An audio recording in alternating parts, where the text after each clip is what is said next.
এই মুহূর্তে যদি রাজ্যে বিধানসভা নির্বাচন হয় তাহলে এই রাজ্যের মানুষ মুখ্যমন্ত্রী হিসাবে কাকে দেখতে চাইছে, কিংবা এ রাজ্যের মানুষের প্রথম পছন্দের তালিকায় মুখ্যমন্ত্রী হিসাবে কে রয়েছে, এই বিষয়টি কিন্তু জানার জন্য বাংলার রায় নামে একটি সংস্থা তারা সোশ্যাল মিডিয়াতে কিন্তু একটি জনমত সমীক্ষা চালায়। এই জনমত সমীক্ষায় মূলত চারজনকে সামনে রেখে করা হয়েছে। এ রাজ্যের চারজন রাজনীতিবিদ: মমতা বন্দ্যোপাধ্যায় রাজ্যের বর্তমান মুখ্যমন্ত্রী, শুভেন্দু অধিকারী রাজ্যের বিরোধী দলনেতা বর্তমানে, এবং মীনাক্ষী মুখার্জি বামেদের কিন্তু যুব নেতৃত্ব বলা চলে, যুব মুখ ক্যাপ্টেন সেই মীনাক্ষী মুখার্জি, এবং এ রাজ্যের আইএসএফ এর একমাত্র বিধায়ক নওশাদ সিদ্দিকী। এই চারজনকে সামনে রেখে কিন্তু এই জনমত সমীক্ষা চালায় বাংলার রায় নামে একটি সংস্থা। সেই বাংলার রায় নামে সংস্থার সমস্ত তথ্য আমাদের হাতে ইতিমধ্যে এসেছে। তাদের দেখা যাচ্ছে প্রায় 10,000 লোক কিন্তু এই জনমত সমীক্ষায় ভোট দিয়েছে, তাদের মতামত দিয়েছে। তো এই মতামতে কে রয়েছে রাজ্যের মুখ্যমন্ত্রী হিসেবে প্রথম পছন্দের তালিকায়, কেই বা রয়েছে দ্বিতীয় স্থানে, এই বিষয়টি কিন্তু আমি আপনাদের সামনে তথ্য সহ তুলে ধরবো। নমস্কার বন্ধুরা, আমি শিপক দাস, আপনারা দেখছেন সঙ্গে শিপক। যারা এখনো সাবস্ক্রাইব করেনি তারা অবশ্যই সাবস্ক্রাইব করবেন। বন্ধুরা, রাজ্যে কিন্তু 2026 বিধানসভা নির্বাচন খুব একটি দেরি নেই। সেই 2026 বিধানসভা নির্বাচনকে সামনে রেখে বাংলার রায় যে জনমত সমীক্ষা চালিয়েছে এই রাজ্যের বুকে সোশ্যাল মিডিয়াতে, সেই জনমত সমীক্ষা কিন্তু আমি আপনাদের সামনে এখন তথ্য সহ তুলে ধরবো। বন্ধুরা, এই জনমত সমীক্ষায় মূলত চারজন রয়েছে: মমতা বন্দ্যোপাধ্যায়, শুভেন্দু অধিকারী, মীনাক্ষী মুখার্জি এবং নওশাদ সিদ্দিকী।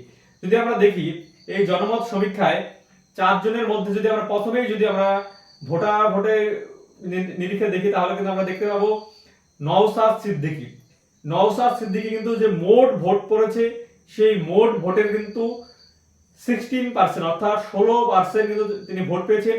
তার ভোটের সংখ্যা হলো 1525টি। অর্থাৎ নওশাদ সিদ্দিকী যদি এই মুহূর্তে রাজ্য বিধানসভা নির্বাচন হয় তাকে কিন্তু এই রাজ্যের 16% মানুষ মুখ্যমন্ত্রী হিসাবে দেখতে চাইছে। তারপর যদি আমরা দেখি এই রাজ্যের বুকে শুভেন্দু অধিকারী, তাকে কিন্তু মোট এই রাজ্যের মানুষ 18%, অর্থাৎ 18%, যদি আমরা মোট ভোট দেখি 1638টি ভোট কিন্তু তার পক্ষে পড়েছে। অর্থাৎ 18% মানুষ এ রাজ্যের শুভেন্দু অধিকারীকে কিন্তু মুখ্যমন্ত্রী হিসাবে দেখতে চাইছে, পরবর্তী মুখ্যমন্ত্রী। যদি তারপর আমরা দেখি মমতা বন্দ্যোপাধ্যায়, এ রাজ্যের কিন্তু বর্তমানে যদি আমরা দেখি এই রাজ্যের বর্তমান মুখ্যমন্ত্রী, সেই বর্তমান মুখ্যমন্ত্রীকে কিন্তু এই রাজ্যের মানুষ বর্তমানে কতটুকু চাইছে এই বিষয়টি কিন্তু আমি আপনাদের সামনে তুলে ধরবো। তাতে কিন্তু যদি আমরা দেখি মমতা বন্দ্যোপাধ্যায়কে কিন্তু এই রাজ্যের মানুষ চাইছে মোট 16%, অর্থাৎ 1496। সেক্ষেত্রে যদি আমরা দেখি এ রাজ্যের বর্তমানে যে মুখ্যমন্ত্রী রয়েছে তিনি কিন্তু সবথেকে এই তালিকায় কিন্তু সবথেকে নিচের মধ্যে রয়েছেন।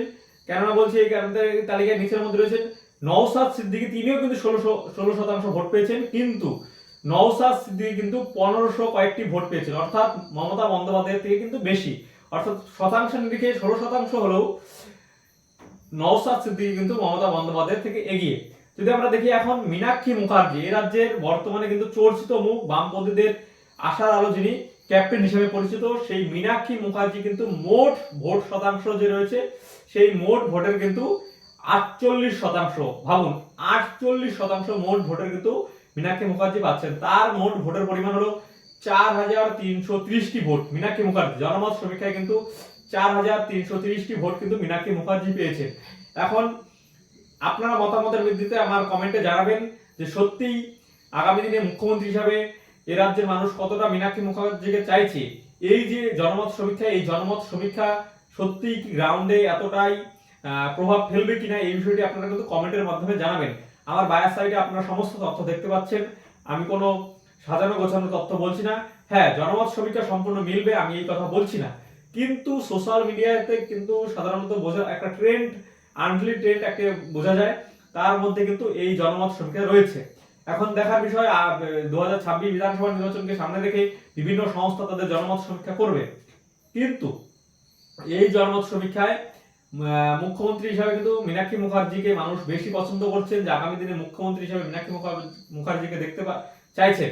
2024 যে ব্রিগেড সমাবেশ, সেই ব্রিগেড সমাবেশে কিন্তু ক্যাপ্টেন অর্থাৎ আগুন বাকি থেকে শুরু করে বিভিন্ন কিন্তু স্লোগানে কিন্তু ব্রিগেডের সমাবেশে ভরিয়েছিল, এবং তাদের কিন্তু বিভিন্ন মানুষের কাছে মতামত যা শোনা যাচ্ছিল তারা কিন্তু মুখ্যমন্ত্রী হিসেবে মীনাক্ষী মুখার্জিকে চাইছেন।